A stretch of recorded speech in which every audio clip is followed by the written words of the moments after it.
reka nongere ngo ikaze wamaze gukora subscribe channel ya YouTube ya Mbi TV Show ndetse nawe utarakora subscribe aruka bukunda inkuru n'ibiganiro tugenda tubagezaho. Nibaruka ico cya gatatu cy'inkuru uko narongowe n'imbwa ikanurukanya n'umugabo biruka neza ko cyarangiye ubwo uyu mugore muhimpundu Ariane yabyutse mu rukerera akongera akaramasho y'urukozasoni akongera akagira ubushake bwo kwifuza kongera gusambanywa n'imbwa ye ubundi agahita asohoka yihuta ngaje kuyizana yongere imumara uburyaryate yumvaga. Ese byaje kugenda bite? Reka mbahe ikaze ku gice cya kane cy'inkuru basaba kwihanganira gutinda kwacu ku mpamvu z'uburwayi. Nibutsa kandi ko nawe waba ufite ubuhamya cyangwa ushaka kwamaza cyangwa kumvugisha wayandikira kuri WhatsApp nimero 0788 88 2327. Reka rero mbareke mwiyumvire.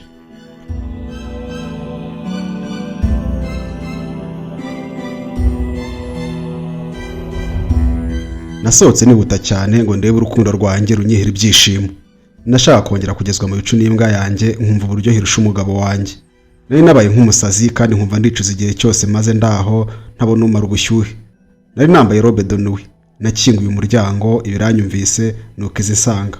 Imbwa yacu yararaga icunga umutekano mu gipangu cyane ko abajura batari boroshye muri Kicukiro cyangwa se reka mvuge muri Kigali hose. Niwo murimo hanini yakoraga ariko noneho yari maze guhabwa izindi nshingano. Nabonaga ntazongera gutumira hanze. None ahubwo tuzajya twiraranira inyihera uburyohe bwa buri joro. Nibwiraga ibyo byose nibagiye ko mfite umugabo. Nibagirwa ko bitazanyorohera igihe cyose umugabo wanjye azaba yagarutse. Nari maze iminsi nibaza igihe azazira kuko kwiraza no kumwifuza byari ikibazo gikomeye. Ariko iryo joro natangiye kugira agatima ko kumva ahubwo ko yatinda mu mahanga kuko n'ubundi ibyo nifuzaga nari maze kubona uzajya bikemura. Imbwa yanjye niyo yagomba kuhamubera adahari kandi umutima ukambwira ko niyo yatinda ntacyo bitwaye. Imbwa rero yaransanganiye nanjye ndayibwira nti bangu kunyongera uruwanjye.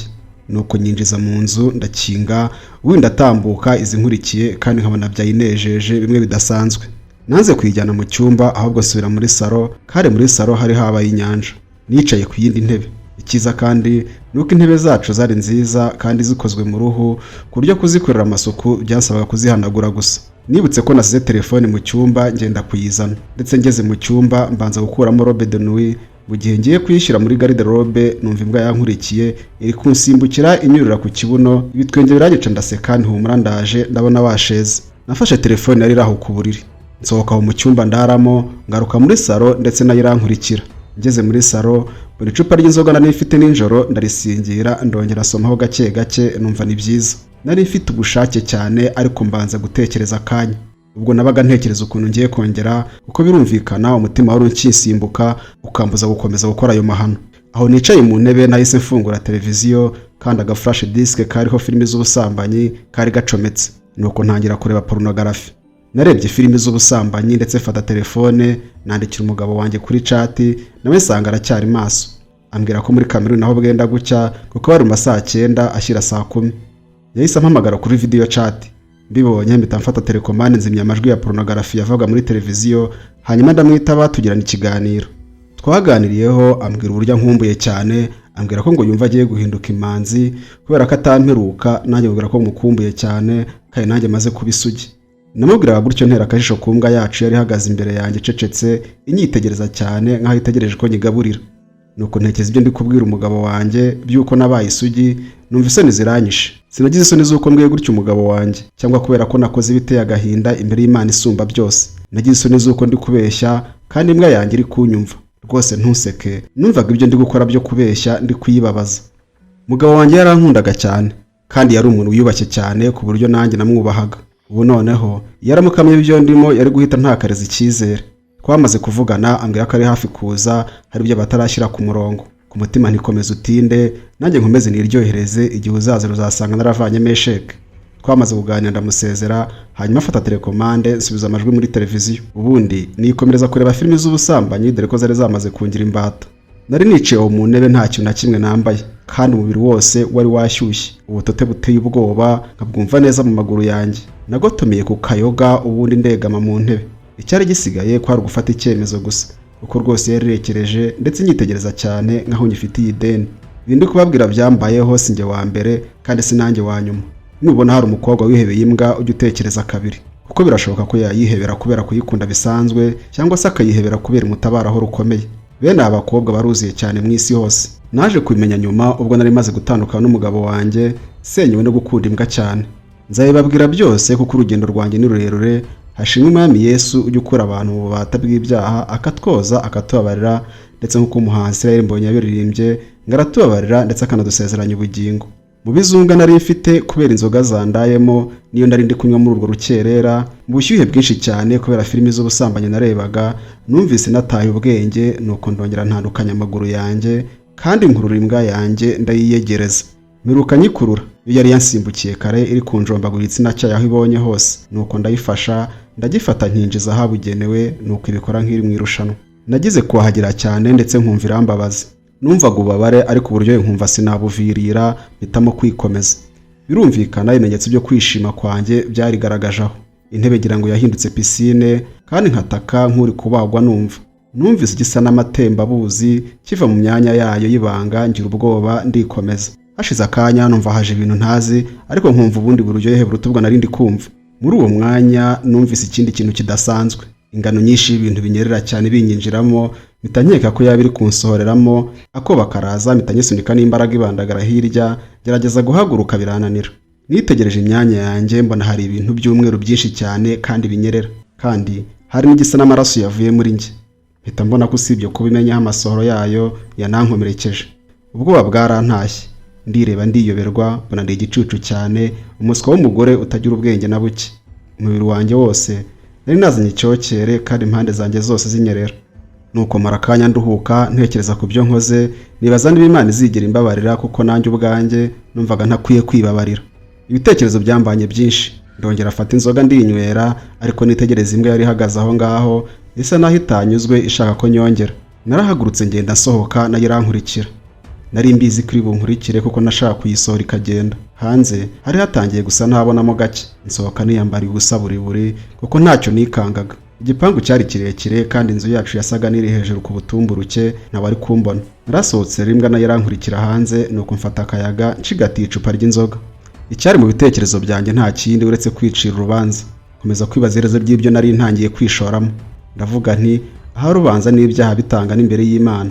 Nibajije gutyo kuko nakomeza gutekereza nti ese iyo nshaka umugabo byibuze tugasambana aho kwishora ku nyamaswa. Nkumva ko gusambana n'umuntu ari cyo cyaha cyoroshye ugereranyije no gusambana n'imbwa. Imyumvire y'uko ibyaha byose bitanga n'imbere y'Imana byanjemo. Nkumva rumaze kurenga ihaniro ku buryo ntashobora kubabarirwa. Namaze gufata akayaga no kuruhuka nsubira mu nzu. Imbwa ishatse kunkurikira ndayibuza iranyumvira.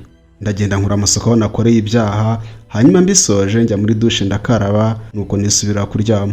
Nararyamye ndasinzira cyane ku buryo naje gukanguka saa 5 z'amanywa, nuko ngize ngo ndikora mu maso numva uruhu rurambaba cyane.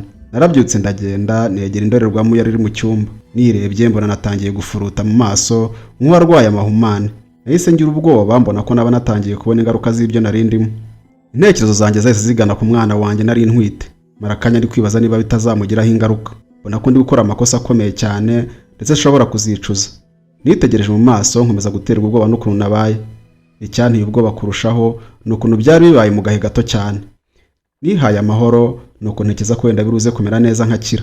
Nagiye mu gikoni gutunganya ibyo kurya, ariko rwose nagiye kurangiza guteka ikibazo cyakomeye kuko no ku maboko nabonaga hatangiye kuza utuntu tw'uduheri twinshi kandi nkumva nashimashimaho buri kanya. Saa 9 z'umugoroba nari maze guhindana cyane ndetse no ku kibero hatangiye kuzaho uduheri. Mbona ko bikomeye, mpita nsohoka nurira moto nerekeza mu ivuriro ryigenga gushaka y'ubufasha. Nahuye n'umuganga, umukobwa w'imfura, Imana iha umugisha abaganga bose bafite umutima. Yarambonye mbona arahangayitse ambaza uko nafashwe. Ntinya kumubwira amahano nakoze, cyakoze mubwira ko umugabo wanjye adahari, mubwira ko nakoze sex n'undi muntu, ugacya nabaye gutyo. Yambwiye ko kuba ntwite bishoboka ko guhura n'undi mugabo bishobora gutuma umubiri wanjye wivumbagatanya. Aransuzuma ambwira ko nta kibazo abona mu mubiri wanjye kidasanzwe, cyakoze agira imitama ndetse angira inama zirimo kwirinda uko nshoboye, byakwanga nkakoresha agakingirizo, ati kandi nzajya nsenga cyane. Namubeshye afite ubwoba ariko ntavuye numva namukunze, ariko kandi sine gutinyuka kumubwira yuko naryamanye n'imbwa. Naratashye mfata imiti ndetse umunsi wakurikiyeho nabonaga ameze neza nta duheri, ariko uruhu rugakomeza kundya kandi nkumva ngira umuriro mwinshi. Namaze iminsi nihagararaho mpangana n'ibitekerezo byo kongera kuryamana n'imbwa, ariko kwikinisha byo rwose kubireka biranga. Igihe cyarageze umugabo wanjye amenyesha ko agiye kuza, kandi umunsi ugeze njya kumwakira i Kanombe kuri aeroport. nagiye mushyira indabyo nsanga nawe yanzaniye izindi, turahoberana turishima kandi ari kumwe na mushuti we bari barajyanye. Twahitiye muri Alpha Palace dusangira ko kunywa koroheje, nuko twese ko turi batatu turataha. Mushuti w'umugabo wanjye yatahaga i Huye, yagombaga kubanza kumara iminsi 3 mu rugo bakabanza bakagira amaraporo batunganya. Muri iyo minsi 3 umugabo ntiyamaye agahenge, kuko ijoro ryose yararaga ndiho ntatume ngoheka. Namufashaga nk'umuntu kugira ngo aruhure umubiri we, ariko kuri kuzuye nuko numvaga ibyo ari gukora ntacyo bimaze, kuko nta buryohe numvaga, ku buryo ahubwo iyo minsi numvise ari kuntera ubushyuhe gusa nta kindi. Umunsi umushyitsi yagombaga gutahiraho twariteguye ngo tumuherekeze. Imodoka y'akazi umugabo wanjye yari yayizanye, hanyuma tujyana mu mujyi twembi turasangira dutegereje ko haza indi modoka y'akazi iri butware uwo muntu i Huye. Bombi bakoraga mu kigo kimwe kandi bafite imodoka zikoreshwa mu kazi kabo. Aho twari turi dusangira, akanya nabonaga kose, urugero nko kujya kwihagarika, sinavagayo ntagerageje kwinjira muri telefone ngo nongere ndebeho gake kuri pornography. Izi filimi zari zarangiza umucakara kandi nta buhungiro nari mfite. Ntibyatinze imodoka iraza, nuko mushuti w'umugabo wanjye bamutwara i Huye. Nanjye sigana na sheri wanjye aho tuganira. Yirinze kunywa akayoga kuko yari afite imodoka, naho njye umwana w'ikabuga ntibyambuje kugasoma ndetse njya mu bicu. Twaratashye tugeze mu rugo turaryama, ndetse umugabo wanjye ntiyamagahenge, twinjira mu mabanga y'urukundo. Yarabikoze ararangiza, numva njye biranze, kandi n'ubundi kuva yazane ntarabona ibyishimo nk'ibyo numvaga imbwa yacu. Uburibwe bwarazamutse, kwihangana biranga, numva umutima uranyemeza kwirwanaho. Saa 8 z'ijoro umugabo wanjye asinziriye, nabyutse ku gitanda ngana muri salo ndahagarara, negama ku rukuta ndatekereza cyane. Natekereza uko nabigenza, imbwa yanjye kandangoraho byibuze rimwe iryo joro. Nibaza aho nabikorera, ariko nuko igitekerezo kandi numva ari igitekerezo cyiza cyane. Nuko ntiri ndambwe ndasohoka gufata imbwa yanjye nyijyane mu nzu nto yabaga hanze, wenda inkorezo rimwe gusa ubundi nduhuke.